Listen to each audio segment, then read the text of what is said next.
this second and final debate between the two men vying for the office of Fall River Mayor. Tonight's debate will be a cross-questioning style, also known as Lincoln-Douglas style. The two candidates will be permitted 3-minute opening statements, followed by approximately 70 minutes of debate. After that time, candidates will deliver closing statements, also no longer than 3 minutes. The order of the opening and closing statements was determined by a coin toss prior to the debate, as was the candidate who will ask the first question. The candidate being questioned will be given 2 minutes to respond, followed by a 1-minute rebuttal from the opposing candidate who posed the question. And in the spirit of genuine debate, I will have the discretion to allow a 30-second response from the candidate who was questioned and to allow debate on the issue to proceed even further. I intend to keep the candidates focused on the issues at hand, and I'll redirect them if they stray too far off topic. And to the audience, we're glad you're here, but please remember that this is not a campaign rally. In addition to asking the candidates to be respectful and civil to each other, as always, I am strictly enforcing a respect for the candidates rule. I'm asking the audience to remain silent during the debate, with your phones also silenced, so that everyone here on stage and in the audience here and at home can stay focused on the debate going on. If you would like to comment, you're more than welcome to do so on our social media pages at HN Now on Facebook and Twitter. Now, with that understood, this is your chance to cheer for your candidate. To my immediate right, we have the incumbent mayor, Will Flanagan.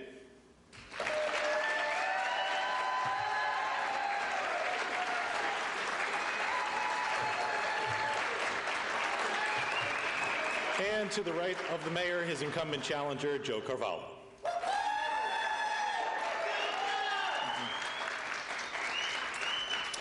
Thank you very much both for joining us here today, gentlemen. We held a coin toss to determine who will go first with their opening statement. Mr. Carvalho will be the first to give his opening statement. Thank you. Good evening. I'm Joe Carvalho, candidate for mayor. Let me begin by thanking the Herald News for having this forum and the school department for allowing us to use this auditorium for tonight's debate. As a Vietnam veteran, this auditorium has a special place in my heart, because it has been dedicated to the memory of one of Fall River's own who made the supreme sacrifice for his country and his city. We must never forget that Scott A. Andrews and all those who left their homes and families to defend our nation were fighting so we could have the right to debate freely and without fear as we are this evening. This is the second and last debate before the election, and tonight you will see Mr. Flanagan and I have two very different visions for Fall River's future, and two very different opinions on the Fall River of today. Mr. Flanagan sees a Fall River moving forward. I say it's time to take off the rose-colored glasses. It's time to look at the Fall River that the rest of us live in. It's the Fall River that lowers the passing grade to 60% to have better-looking test results in our schools. It's the Fall River that closes an underperforming school before the state takes it over and creates even more classroom overcrowding. It's the Fall River that is in the top 50 in crime and drug addiction. It's the Fall River that the pastor of Santa Cristo Church saw when he said, and I quote, "Times are tough. Many of my parishioners are out of work." The list goes on, but I think you get the point. The Flanagan Fall River and the Fall River we live in are two drastically different places. Mr. Flanagan sees the Fall River with shiny new marble floors outside the elevators and the new cars parked in reserved spots. I see the Fall River where the elderly are afraid to walk the streets even in the daylight hours, a city where over 70% of our school children are on free or assisted lunch programs, and most of our high school students can't read at grade level. I see a Fall River that is taxing and spending its way to its own destruction. I see a Fall River with a bloated, slow-moving government that thinks 1 year to act on an issue is pretty good. That's unacceptable. I see a Fall River that needs to change course and refocus on its citizens and taxpayers. The first step in turning Fall River around is acknowledging that we need to change. And to do that, we have to look beyond the fancy paint job and look at the engine, not the accessories. As your mayor, I will look under the hood. Thank you. Thank you, Mr. Cavallo. Mayor Flanagan, your opening statement, please. Thank you, Aaron. And I want to begin by thanking the Fall River Herald News for hosting tonight's forum, and also Fall River Government Television for broadcasting it on Channel 18. I, too, would be remiss this evening if I didn't take the opportunity to recognize that we are in the Scott Andrews Auditorium. Mr. Andrews is a young man who was born and raised in the city of Fall River, who answered the call of duty and went to serve our country overseas. He was killed in action, and as mayor, I recall going to his wake and to his funeral and comforting his family. And as a community, we came together and dedicated this auditorium in his honor. And his mom, Joanne, works with us at Government Center, and as a city, we can never do enough to comfort our Gold Star families and never do enough to be there for our veterans. And we're about a week away now from Election Day. And as mayor, I've been taking this campaign very seriously. You know, in September, we had the preliminary election. And with your help and your vote, we were able to finish in first place. And in fact, we won every precinct throughout the city of Fall River. And I say thank you for that. But I'm not taking anything for granted. I'm working just as hard today on the issues as I did when I first declared for this office back in 2008. And I care about Fall River. I care about its people, and I care about our city dearly. And I disagree with Mr. Cavallo. I have a lot of respect for him for putting his name on the ballot, for having the courage to get up here and stand on stage and talk about the issues. It's not easy to do. But I disagree with him when he says our city isn't moving forward. Back in 2009, when I was first sworn into office, our city had an unemployment rate hovering around 19%. 3.5 years later, we reduced that to approximately 12%. We had massive layoffs in the fire department, coupled with massive layoffs in the police department. We've been able to restaff our police department, restaff our fire department. We've also been making improvements in education, too. Just recently, the DESC removed 2 of our schools from Level 4 status, making the Cuss Middle School a Level 1 school. And that school was featured on 60 Minutes, which is a national news program, highlighting the positive that's happening here in the city. Are we done yet? No, of course not. There's still a lot more work we have to do, and that's why I'm seeking re-election. Thank you, Mayor Flanagan.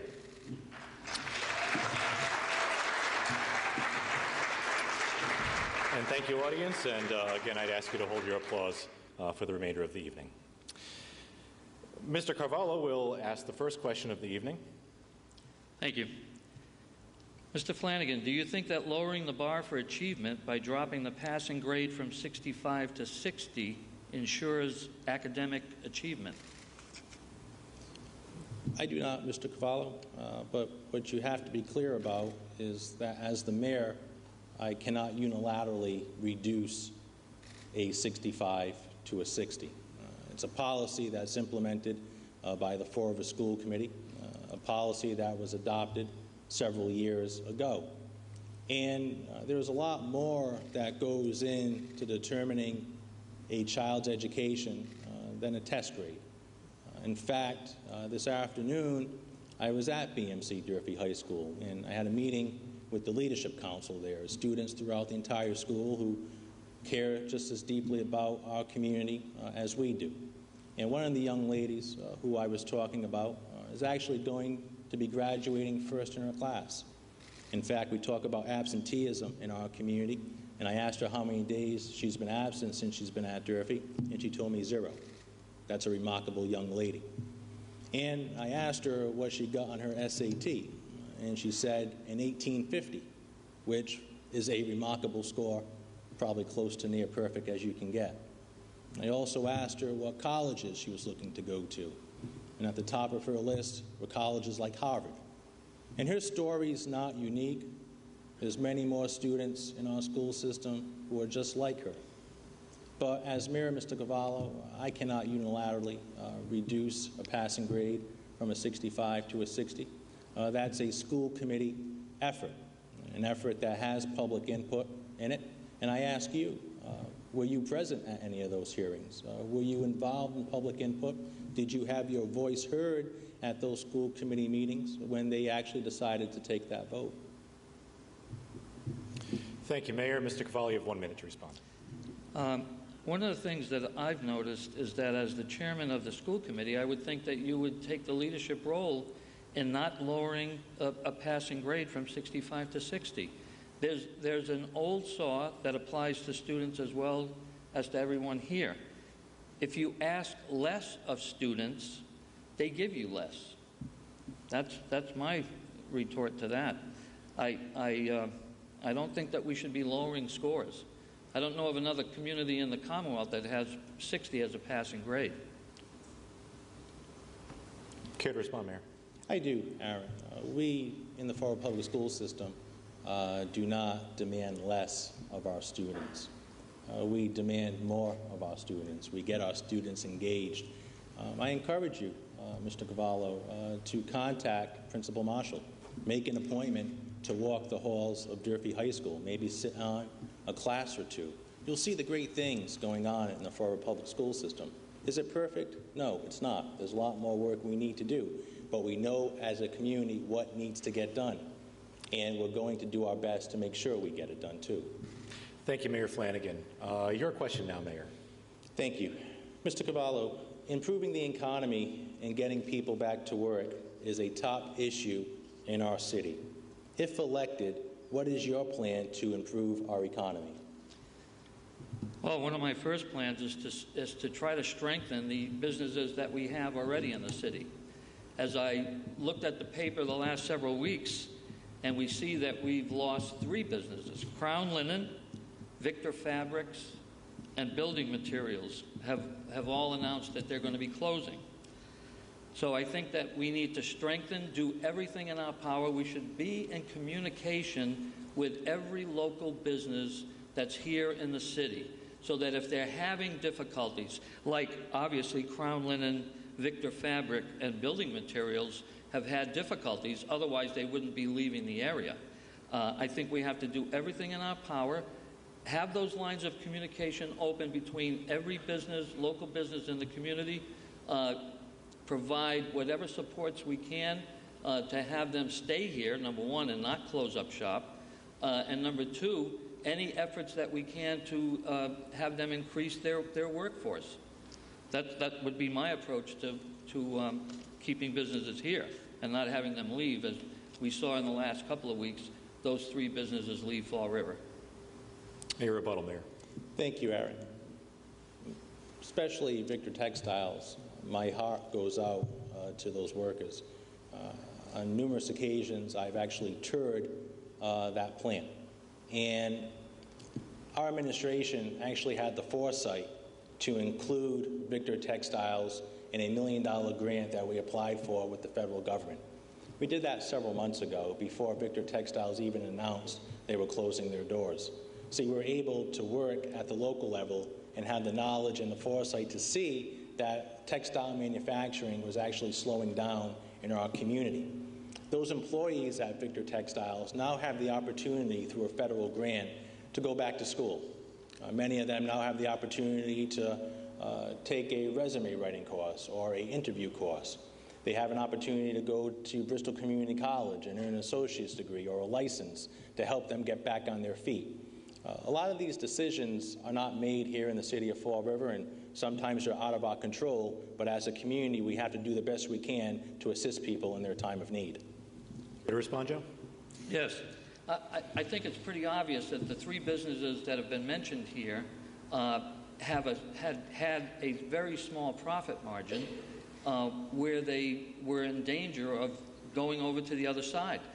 And part of that reason is because of the taxes that keep going up and the fees that keep going up for these local businesses. They just can't compete with the raising of taxes and the raising of fees continuously by your administration? Care to respond to that, Mayor? Move on to the next question. Okay. The question goes to Mr. Cavallo. You asked the mayor the question. Henry Lord, you have stated that you are working on decreasing class sizes. How does closing Henry Lord to avoid a state takeover play into that statement, given as a result the 3 other middle schools, of which we're at one tonight, have seen their class sizes increase? Several months ago, if you go back and look at the minutes of the school committee meetings or read any of the articles posted on the Fall River Herald News, you'll see that I actually advocated for turning the Henry Lord Middle School in a pre-K through 8. One of the reasons why I did that was to reduce the classroom sizes at our elementary schools. And when I speak with teachers and parents at some of our South End schools, i.e. Green or Viveris, they're telling me right now of the classroom sizes at those schools, 30, 31, 32, 33 students. That's unacceptable. And as a community, we have to work to reduce that classroom size. One of the ways we reduce it is creating more opportunity for space for our students. And when I introduced this plan, the pre-K through 8, I was a little criticized for it. Some in the community were skeptical on whether or not a pre-K through 8 was a good fit for the city's South End. But lo and behold, they actually had a forum in our community last night.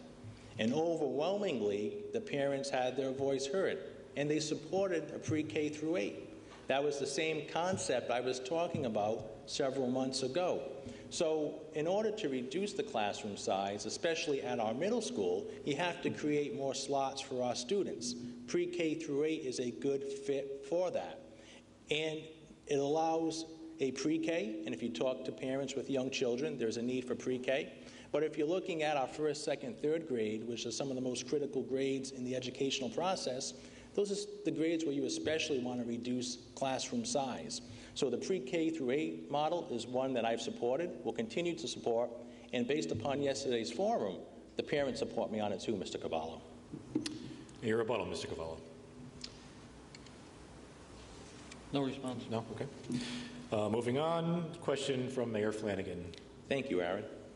As a candidate for office, Mr. Cavallo, you actually have an opportunity to stimulate our local economy and to promote local business. However, when it came time for you to order your political signs and printed materials, you actually chose to do business with a company based in Austin, Texas, as well as Victoria, Australia, and not any local print shops based here in the city of Fall River. Given the fact that we have numerous print shops in our city who could have used the business, why did you choose to do business with outside companies? Well, the quick answer to that is I didn't raise $108,000 from January until September. I don't promise people jobs if they give me the maximum $500 contributions to my campaign. I was on a very limited budget. If anything, it shows responsibility in terms of getting the biggest bang for my buck. That's why I sought the very least expensive sign companies. That's what I did. I spent money certainly with the Herald News. I spent money with WSAR. Those are the things that I did. I had a very limited budget. Like I said, I told people if they were going to contribute to my campaign, whether they gave me $5 or $500, that all that would mean would be that they gave me $5 or they gave me $500, and it didn't mean that there's some pot of gold or some contract or some no-bid thing coming at the end of that. So that's exactly why I did what I did. Would you like to respond further, Mayor? Yes, I would. Mr. Cavallo, did you contact any local print shops? Did you ask them to give you a quote? Did you compare that quote to the business in Australia or the business in Texas? And what was the difference in price between Texas, Australia, and Fall River? And why did you choose, based upon price, to bring our business even outside of the continent? I did. I got a quote from Baker Signs, and it was nearly $1,200 more than the other two companies that I had contacted. $1,200 more? I wasn't going to pay that extra money. So I did contact the local printer, and she gave me a quote, and that's what it was. And I saved money. Okay, moving on. Mr. Cavallo's question to the mayor. Thank you. Fall River is 48th in crime and 44th in heroin usage. And those chilling stats have a tremendous impact on everyone, especially the elderly. How are we moving to a self-sustaining police department while we depend more and more on federal and state grants, and while we use the monies that could be used for increased police officers for consultants, patronage jobs, and a bloated city government that doesn't provide basic services to the people of the city? The number you are quoting, 48th, 49th in crime, actually takes into account 2009 statistics. And I know you're speaking with Police Chief Racine, and I know if Police Chief Racine was to have a conversation with you, he would tell you that public safety is improving in our community. In fact, I remember when the chief was first sworn in, and I said to him, Chief, what do you need to really make a difference here in public safety? He said, Mayor, if you get our police department up to 230 police officers, I promise you and the community will make these streets look like 1950 again. That was when we had 190 police officers in our community. By this time next year, we'll be at that 230 number, if not surpassing it. We've been making a difference in the city. If you read today's Herald News, you'll see we partner with Modern Technology Council, taking some of the best and the brightest and having computer software integrated within our police department, helping them be more proactive in fighting crime. We partnered with the District Attorney's Office to bring in ShotSpotter to our community. So whenever a firearm is used in the city of Fall River, instantaneously it's being registered at the police department. We worked through the CDA office to bolster our walking beat staff and have more walking beat officers in the police department. And our neighborhood groups have been very proactive in meeting monthly and getting feedback to us on what we need to do to improve public safety in our city. And I'm proud to say, Mr. Cavallo, our administration has also been cracking down on absentee landlords. And these conditions where people are living, especially our children, are deplorable. So we've been making a difference in public safety. We still have a lot more work to do, Mr. Cavallo, but myself and Police Chief Dan Racine and our community are committed to making that difference. Rebuttal, Mr. Cavallo. Yes. The figures that I stated, the 48% in crime and 44th in heroin usage, that's from the 2012 Federal Bureau of Investigation statistics. So I think you're off by 3 years there. I would also say that the comment about the depressed properties, those properties have been known to be in arrears for several years, for all the years of your administration, and yet you waited until just before the election cycle to start doing something about it. There was even a plan, as I understand, a timeline, if you will, to go and close those properties, and yet the people that lived there were not given anything but 3 hours notice to get their belongings together and then moved to a motel. We've still got some 40 or 50 families with children who are put up in motels when they could have, if given ample time, would have been able to find some alternate housing for themselves. It was like victimizing the victims. Any response, Mayor? I take exception with that, Mr. Cavallo. And in fact, I'll update you here this evening. Those 3 problem properties on County Street, George Street, and Hargrave Street, we've been working with the bank to foreclose on them. In fact, George Street is now in the hands of a new owner. County Street is in the hands of a new owner. And by a week or two, Hargrave Streets will be in the hands of a new owner.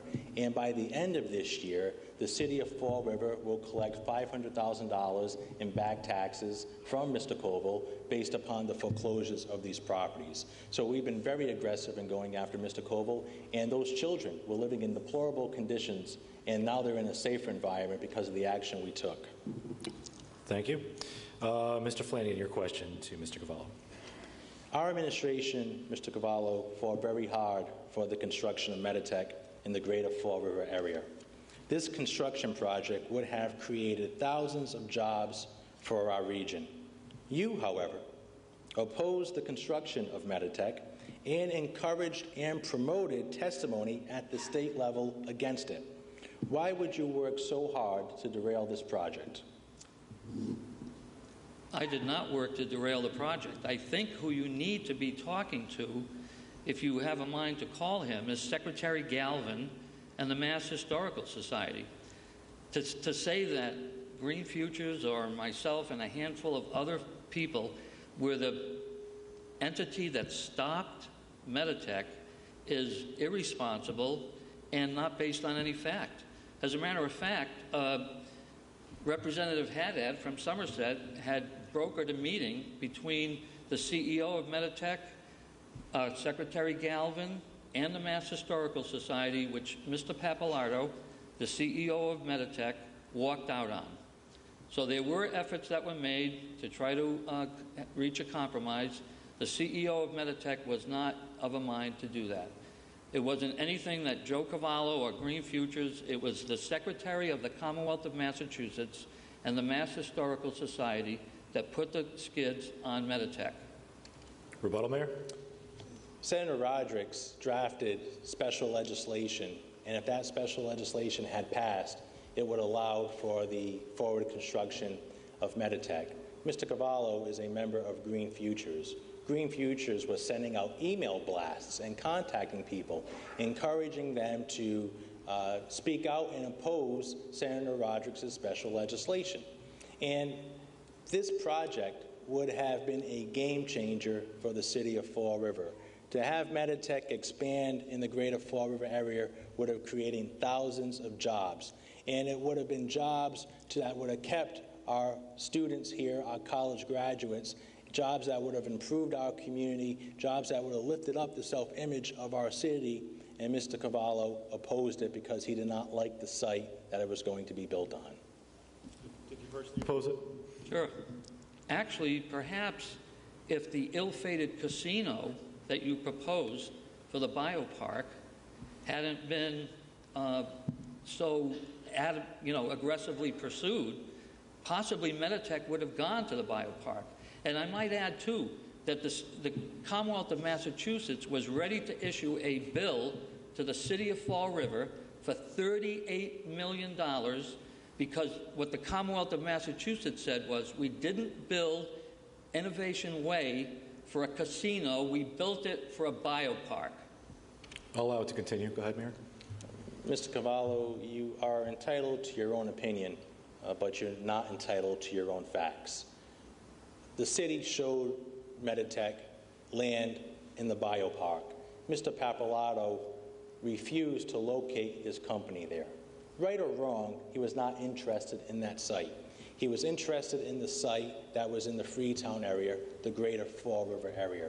That site has been identified as Peace Haven, which many years ago was a trading post for Native Americans. Mr. Cavallo wanted to see that site historically protected and did not want the construction of Meditech to occur on that site. I'll allow you to respond, or you can move on to your next question, Mr. Cavallo. The Green Futures had sent a commendation letter. We commended Mr. Pappalardo for creating a conservation restriction on the land that he wasn't using at Peace Haven, only for the site that he wanted to put the building on. That was the only small section that Mass Historical Society and, again, Secretary Galvin, sure you're familiar with him, ruled against that. Not Green Futures and not Joe Cavallo. Okay, I think it's time to move on. Mr. Cavallo, your next question to the mayor, please. Thank you.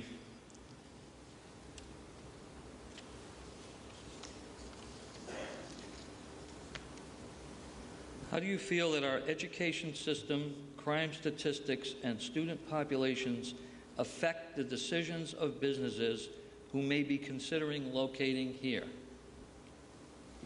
Those three particular topics have a major effect on businesses looking to locate in our city. First, our student population. We need to make sure that our workforce is properly trained for the companies that are looking to locate within our region. For our public school system, schools like Diamond Regional Vocational Technical High School, community colleges like BCC, and universities like the University of Massachusetts Dartmouth are currently engaged in discussing and communicating how we have to offer the coursework that's going to train today's employee as well as tomorrow's employee. Public safety is also an issue, Mr. Cavallo. Businesses want to locate in a community that is safe. They don't want to be in fear of locating in a community that's going to have a criminal element and have a negative effect on their business. And these are issues that our administration has been working so very hard to improve, making sure that our students are receiving a quality education. I'm proud to say our administration has fully funded the school system since I've been mayor. I'm also proud to say that we've advocated very fiercely for the SAFER grant, which allowed us to fully restaff our fire department. We've been able to add approximately 25-plus police officers to the Fall River Police Department. We've seen an increase in our graduation rate, a decrease in our dropout rate. And we've been also improving our infrastructure, redoing roads like Plymouth Avenue, taking down the spaghetti ramps at Route 79, and improving our water and our sewer systems. All of these amenities help attract business to our community. And a lot of times, you don't see the changes overnight. It takes several years to actually see a community coming together. And when I look at our city, I do see a city that's moving forward, and I do see a city that's coming together. Thank you, Mayor. Your response. Mr. Cavallo. 70 to 80% of the students in the Fall River Public Schools receive free or reduced lunches. And how that relates to potential customers for businesses is very perilous. I don't think that if businesses are looking at to come into a community, that they see a crime rate that's 48th in crime, 44th in heroin use, a school system that has 70 to 80% of its students receiving free or reduced lunches. How does that translate into prospective customers for these businesses? We have a median income for a family of four, which is the lowest in the Commonwealth of Massachusetts, around $24,000. So something else has to change before we can make the kind of strides that we need to make in attracting businesses to come here. You can respond, Mayor, or ask your question, Mr. Cavallo. I was actually one of those students who was on free or reduced lunch. I was born in a public housing project in the south end of the city, right on Stevens Street. And, I always had a good upbringing from my mom and my dad and always took education seriously. And I don't say that to you tonight to say, look what I've done, but I say that to our youth to say, look what you can do. If you give 100% to your school system, if you take your schoolwork seriously, if you keep your nose clean, you can go on and be whatever you want to be, and that's what makes this country so great. So we do have issues with poverty in our community, Mr. Cavallo, and those are issues we have to overcome. And you can respond, Mr. Cavallo, if you'd like, or we can Well, move one on. other little fact that I'd like to bring out, too, is that the crime rate also, if you're a homeowner, and I paid my real estate taxes today, I don't imagine that the mayor did, but the crime rate increases homeowners' property insurance premiums. So when we're looking at insurance that people who are homeowners are paying, the crime rate absolutely impacts on that money that we're spending. Mayor Flanagan. Thank you. Currently, the Brighton Point Power Plant is scheduled to close. It's estimated that this plant directly or indirectly employs approximately 100 Fall River workers. Mr. Cavallo, you recently attended a rally that promoted closing this plant. What do you have to say to those workers and their families of whose jobs you're working to eliminate? I would say I would quote the union organizer that was there, a laborer at one of the energy plants in Massachusetts, who said that the need to transition coal-fired power plants to green technology is where we should be going. That has been absolutely promoted for the last 10 years.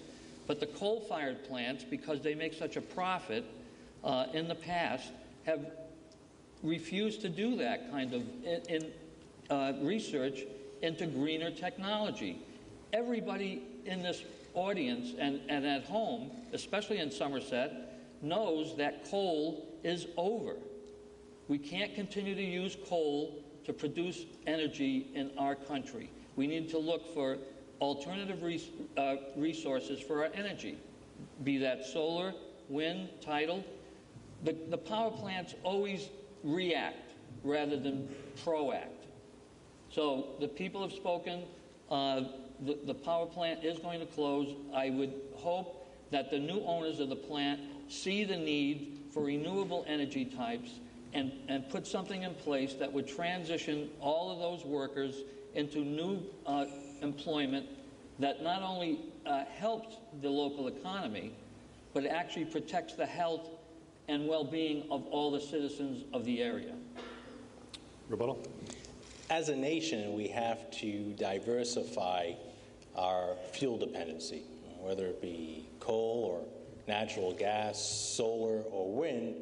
We cannot be reliant upon one particular source. But here in Somerset, the Brighton Point Power Plant is one of the cleanest coal-burning plants in the nation.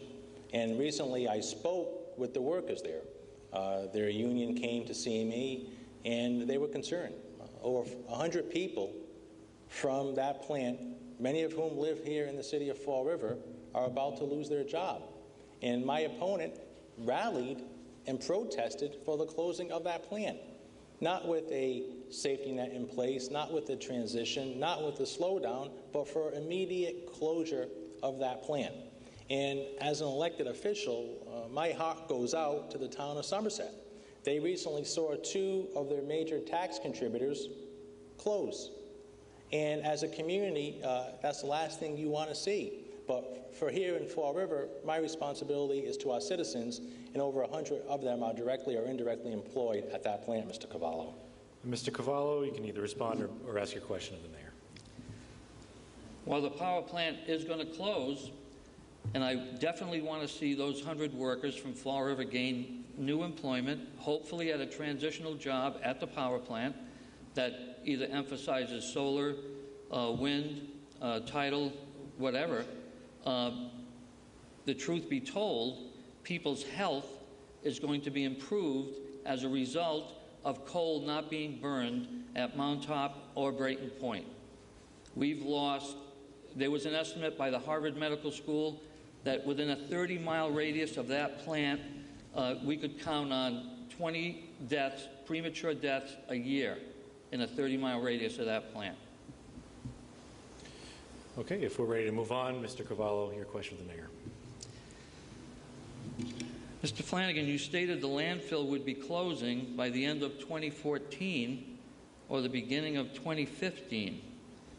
Why did you misrepresent this timeline when Republic Services and the Mass DEP has said it will be closing at the end of this year, 2013, or the beginning of 2014?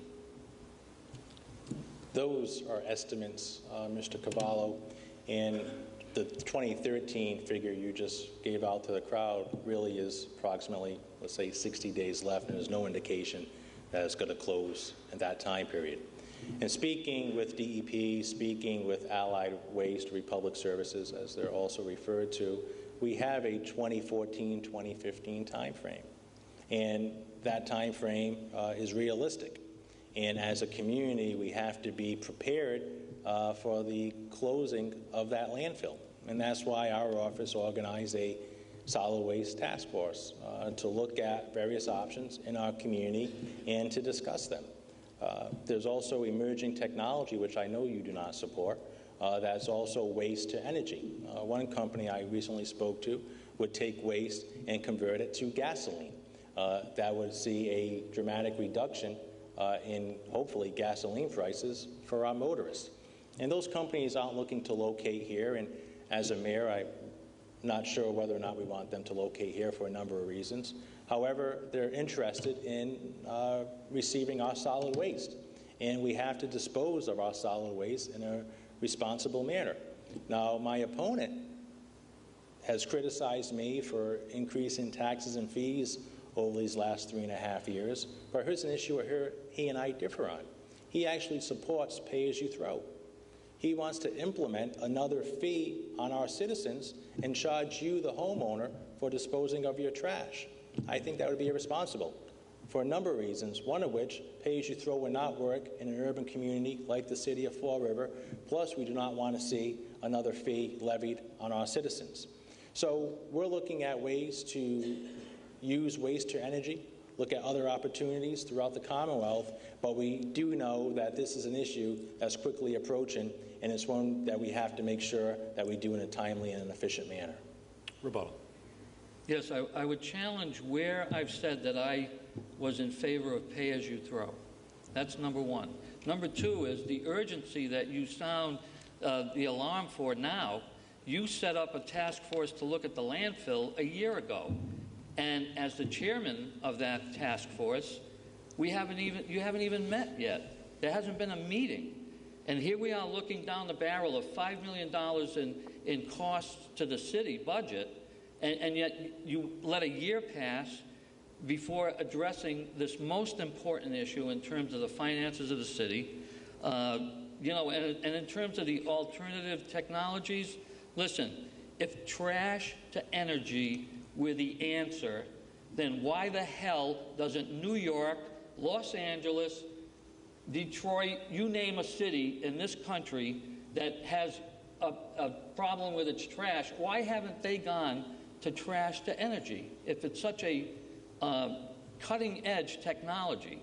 If you go to the website of Interstate Waste Technologies, you'll see they closed a bunch of places. They're vague about what they're doing. It's a shell game, which we know that a lot of the things that this administration has done look like a shell game.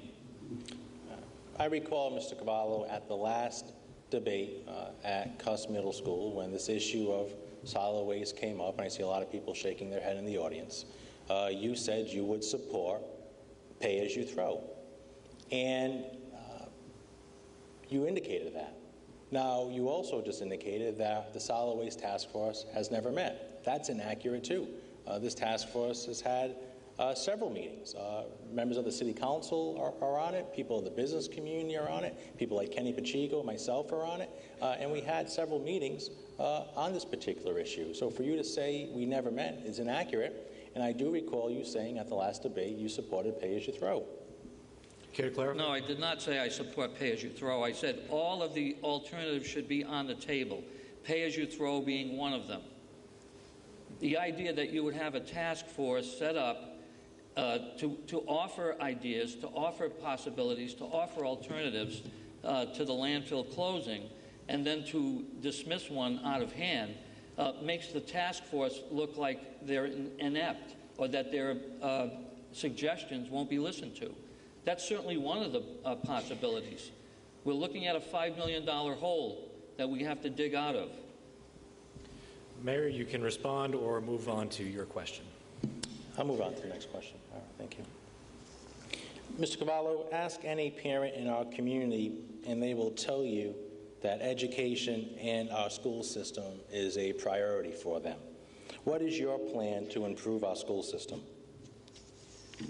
Well, the first thing would be to decrease class sizes, put more teachers in the classrooms, not have this bloated school administration where we have a dean of middle school students.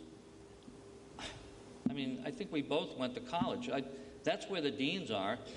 I never heard of a dean in a middle school. I think if we're leading the pack in that venture, I'd love to see what other school districts' opinions are of having a dean of middle school students. We're top-heavy. very top-heavy in consultants, in coaches, in deans. It's time to put that money back into the classroom, eliminate some of those extraneous positions, and let's reduce the class sizes, get more teachers in the classroom, and provide a world-class education once and for all for our students. Rebuttal.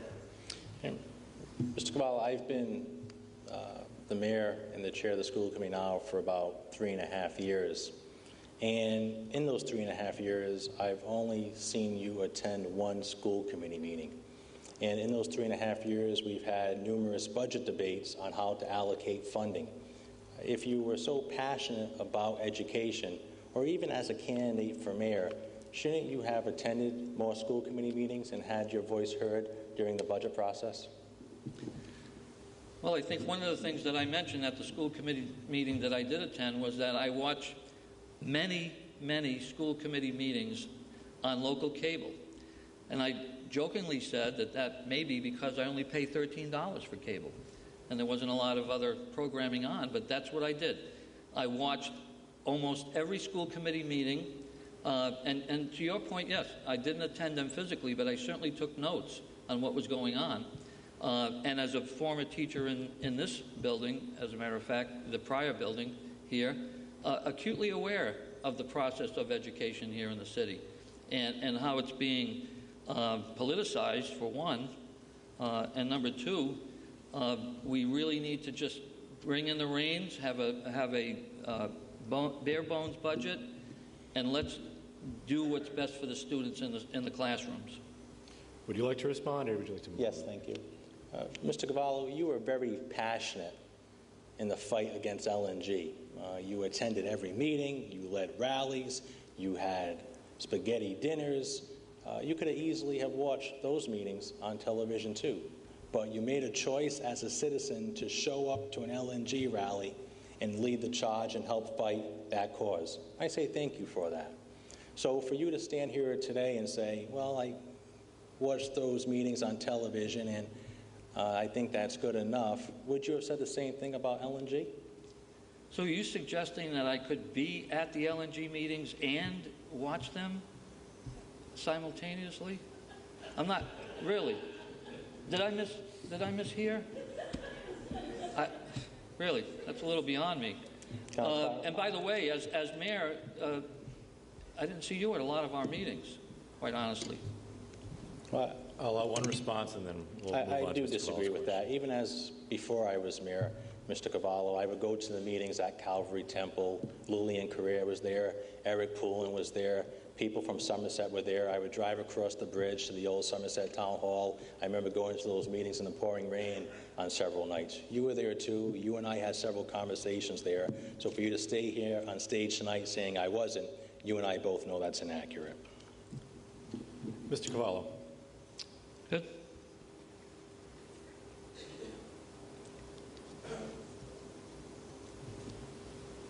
Your question? Oh, my question? Thank you. We're in this Performing Arts Center tonight, and it's dedicated to Specialist Scott Andrews. And when it was dedicated, and I have the program, one of the speakers is listed as Mayor Flanagan. And I just wonder what might have kept you from attending the dedication of this Performing Arts Center to Scott Andrews, one of our fallen heroes. Mr. Cavallo, for you to stand here this evening and to make a statement that I wasn't here at a dedication, to kind of insinuate that I don't care about Mr. Andrews or his family is probably the lowest I've seen anybody stoop in the years I've been involved in public service.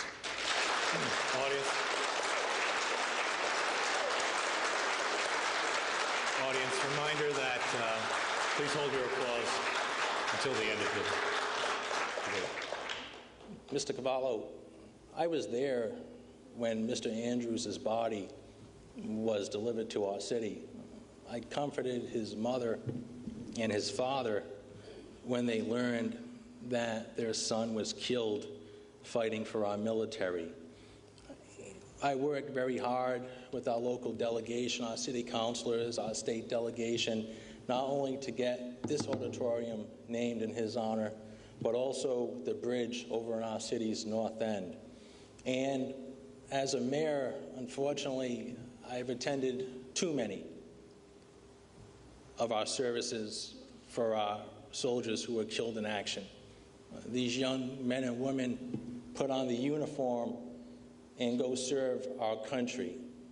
And in cases like Scott Andrews and many before him, and hopefully none after him, they paid the ultimate sacrifice for our community, for our nation. And Mr. Cavallo, I really can't believe you went there this evening, and quite honestly, I lost a lot of respect for you this evening, too. The audience, again, please hold your applause until the end of the debate.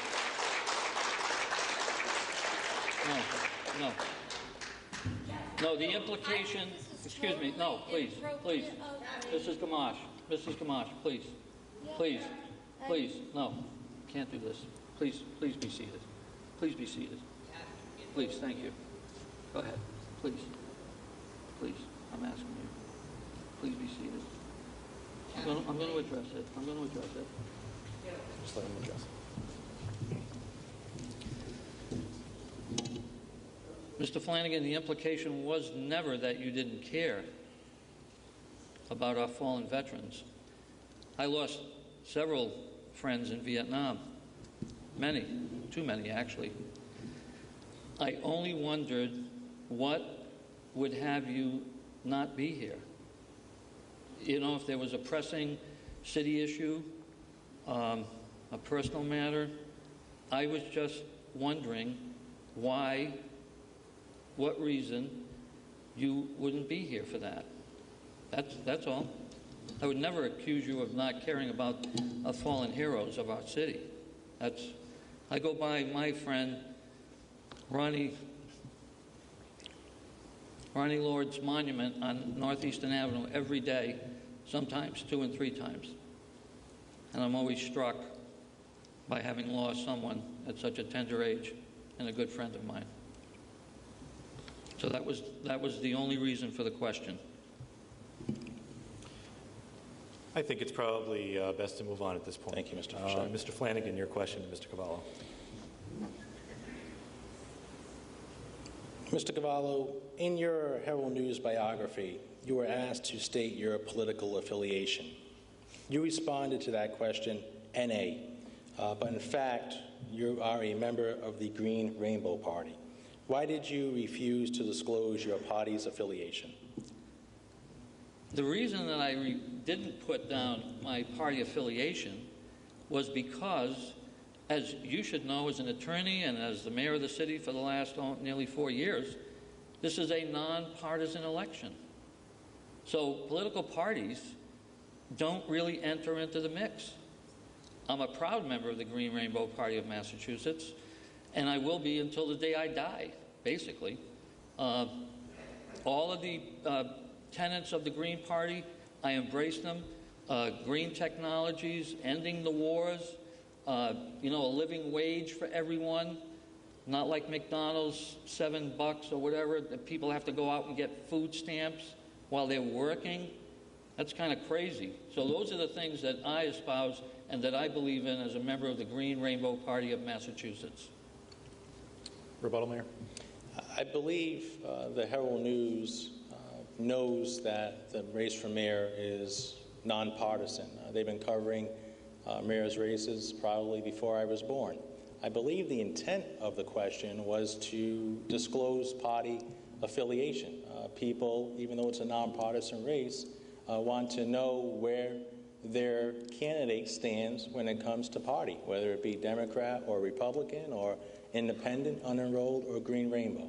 But I'm glad we cleared up that issue this evening. You're welcome. Okay, your question to Mr. Flanagan, Mr. Cavallo.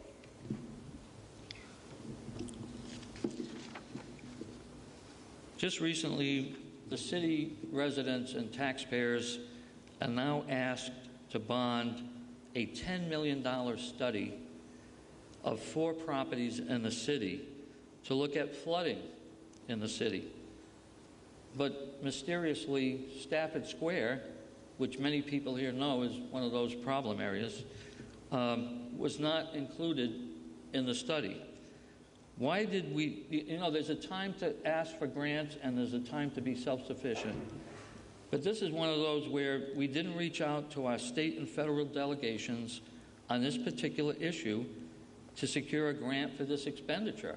And I'm wondering why. $10 million. Don't forget the $5 million for the landfill. Now this is another $10 million. We are bonding this city to our eyeballs. And why? For future generations to have to pay the bill. Mayor?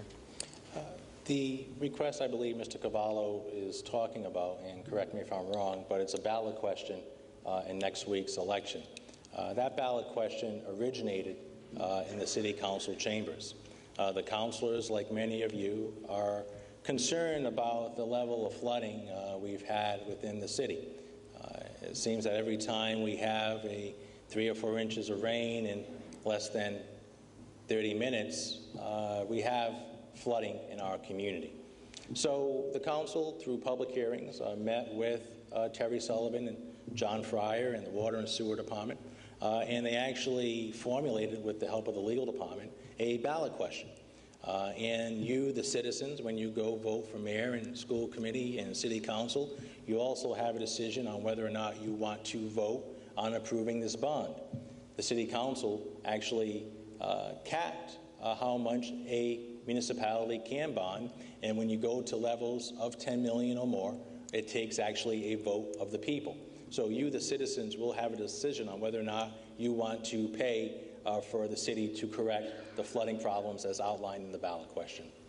Rebuttal? Another bond issue, we're at nearly $500 million in debt as a city. And I don't think that it's very responsible to have our water department put this bill before the taxpayers of the city.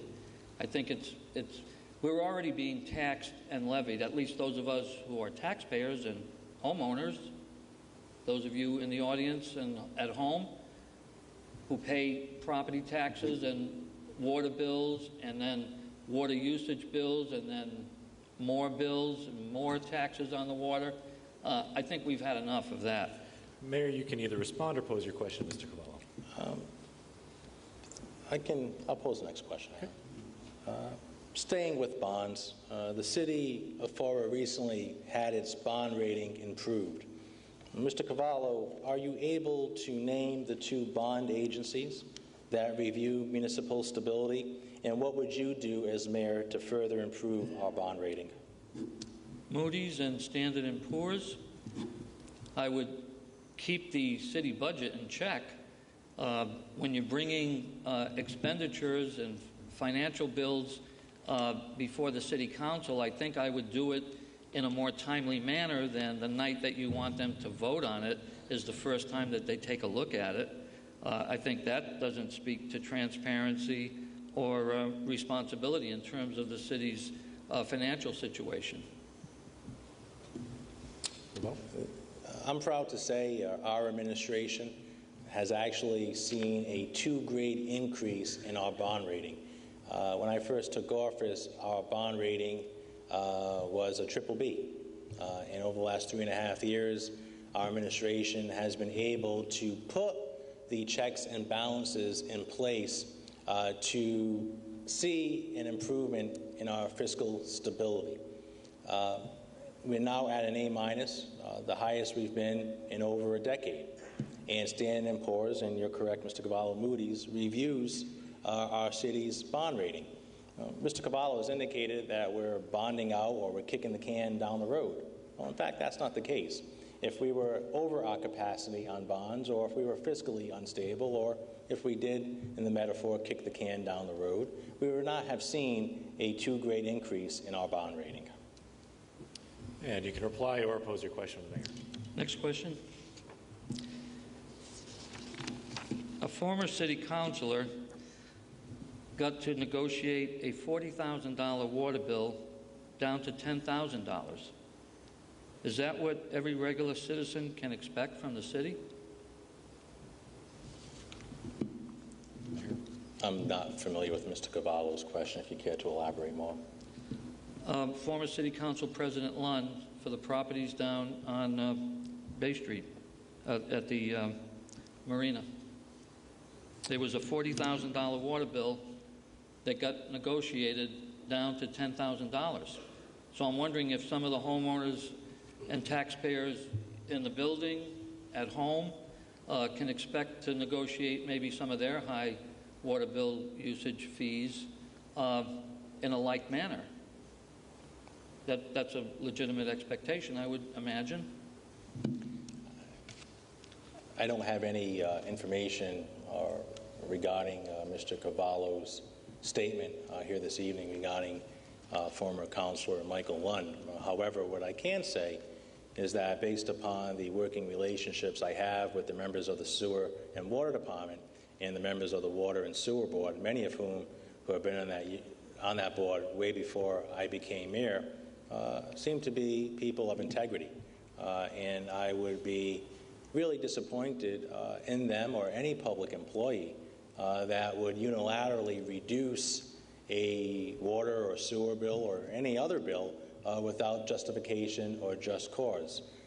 Mr. Cavallo, before you came here this evening, did you contact Michael Lund or Terry Sullivan or John Fryer or any member of the Water or Sewer Board to find out why that bill was reduced? No, I didn't. And I don't think that they'd really respond to me as a candidate for mayor. You, in your capacity, might be able to ask them those questions and demand an answer. Okay, Mayor, you can respond or move on.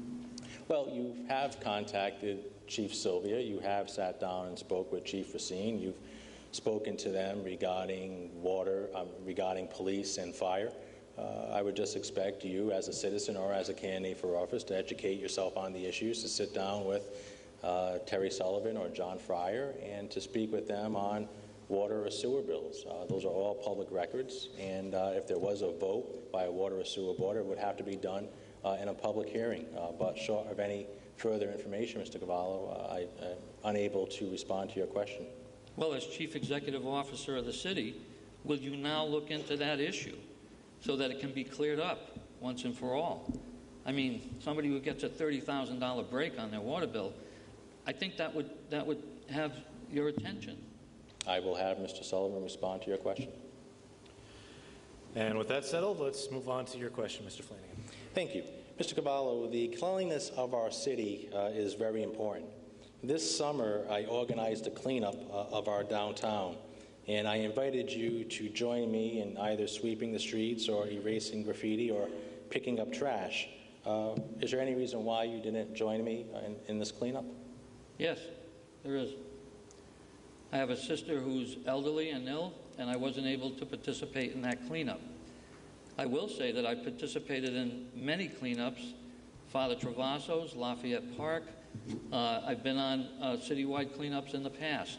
Went and did some tree planting with Marianne Wardell. I've been a member and the vice president of the Flint Neighborhood Association since I've moved back to the Flint.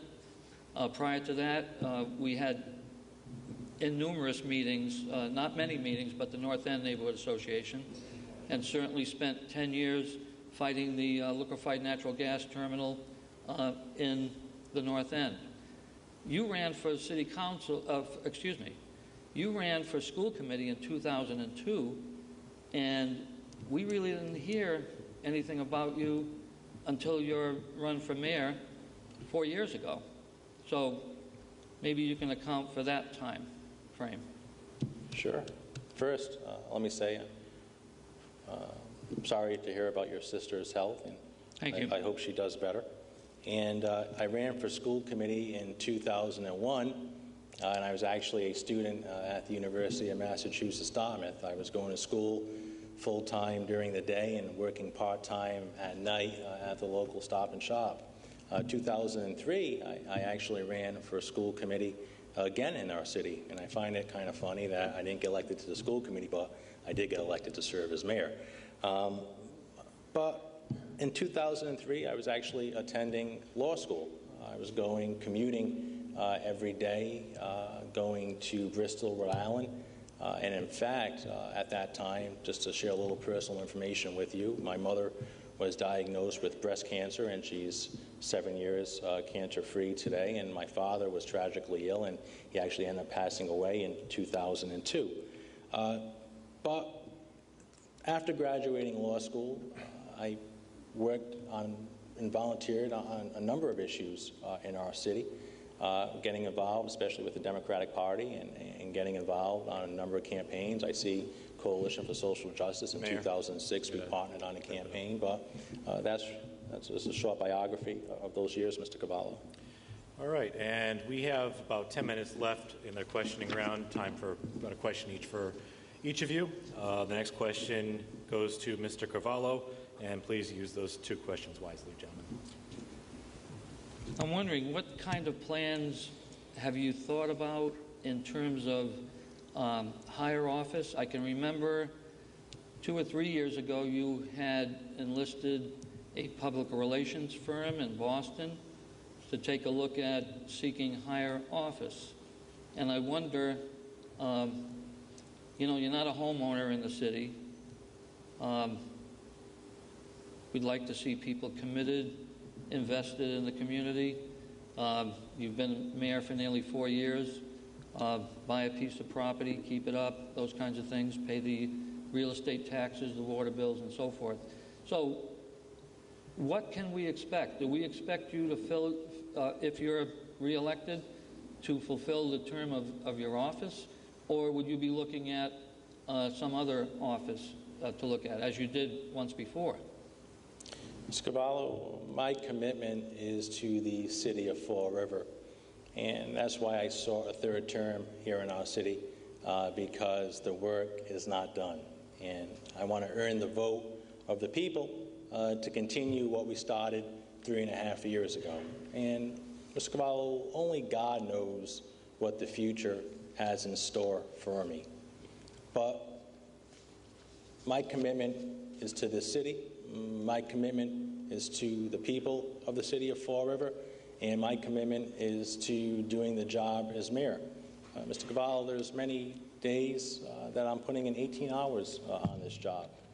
And before I even wake up, the cell phone is buzzing away with text messages and emails and missed calls. And before I close my eyes to go to sleep, we're still on Facebook or Twitter responding to people or working on the schedule for the next day. The job of mayor is very demanding. It's a demanding job, and you need a lot of energy to do it. You need to stay focused, and you need to stay really engaged with the community.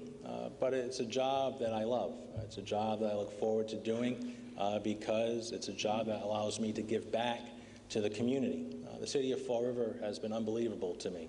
It's given me the opportunity to be that kid who was born in the projects in the South End, to graduate from high school, go on to college, graduate from law school, become a former prosecutor, and get elected to serve the mayor of the city he was born and raised in at the age of 29. And don't know, Mr. Cavallo, what the next chapter in my life has in store for me. Only God does.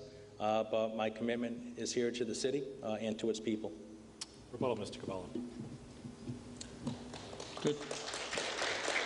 Audience, we're almost there. Please hold your applause until the end. Your question of Mr. Cavallo, Mr. Flanagan. Do we have time for 1 or 2 more? Yep, 1. One more question?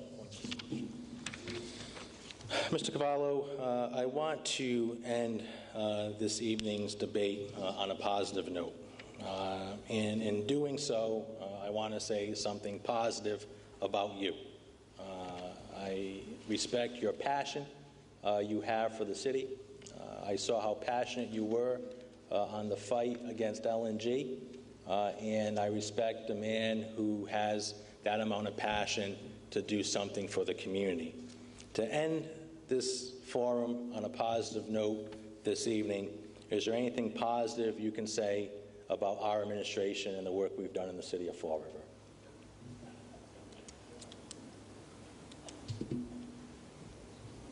In 2 minutes, 3 minutes? I think the citywide cleanups have been pretty good. I think improving the bond rating has been good. I think the crime rate continued to spiral out of control. I think that the unemployment rate, which has remained fairly static at about 12.8, 12.9 during the 4 years that you've been mayor, speaks to needing some assistance and help. Other than that, I'm not quite sure, quite honestly. Rebuttal, Mayor? No, thank you. Okay. Well, on that note, the candidates will now offer their closing statements, decided by the contest. Mr. Flanagan goes first for his closing statement. Once again, I want to thank the Fall River Herald News for hosting tonight's forum, and most importantly, I want to thank you, the citizens, for being engaged in our community. Back in 2009, when I was elected mayor, we had an unemployment rate hovering around 19%. We had massive layoffs in our police, in our fire department, in our Department of Public Works. And the Department of Elementary and Secondary Education was seriously considering taking over our school system. And the Department of Revenue was also discussing placing our city into receivership. 3.5 years later, we have reversed our fortune. We've seen a decrease in our unemployment rate. We've seen a city that has been able to become fiscally stable with a 2-grade increase in our bond rating. With the help of the SAFER grant and our federal delegation, we've been able to restaff our fire department. And with the help of our state, local, and federal delegation, we've been able to add more police officers to our police department. We've also seen a decrease in our dropout rate, an increase in our graduation rate, and the DESE, the Department of Elementary and Secondary Education, has actually taken the city off of its watch status for many of its schools, and we are now on a plan for recovery. That doesn't happen by accident. It happens because of committed individuals working day in and day out to move our city forward. And even though we've made progress, I recognize there's still a lot more work that needs to be done. There's still people who are unemployed or people who are underemployed. There's still students in our school system who can't read by the 3rd grade or are dropping out of high school and becoming a statistic. There is people who are in fear of becoming victimized or are actually becoming victimized. Those are the people we continue to work for. We work to move our city forward. When I placed my hand on the Bible and rose my right hand, I took an oath to the city. I took an oath to move the city forward and to improve the quality of life for its citizens. And my goal as mayor is to take the city I was elected to serve in 2009 and make it a better city when I exit office. And I do that for this generation as well as the next. It's about generational responsibility. Ask any parent or grandparent or great-grandparent, and they'll tell you what they want in life is a better quality of life for their children. And that's our goal. And Election Day is next Tuesday, and I respectfully ask for your vote to earn the opportunity to continue what we started 3.5 years ago. Thank you. Thank you, Mayor Flanagan. Mr. Carvalho, your closing statement, please.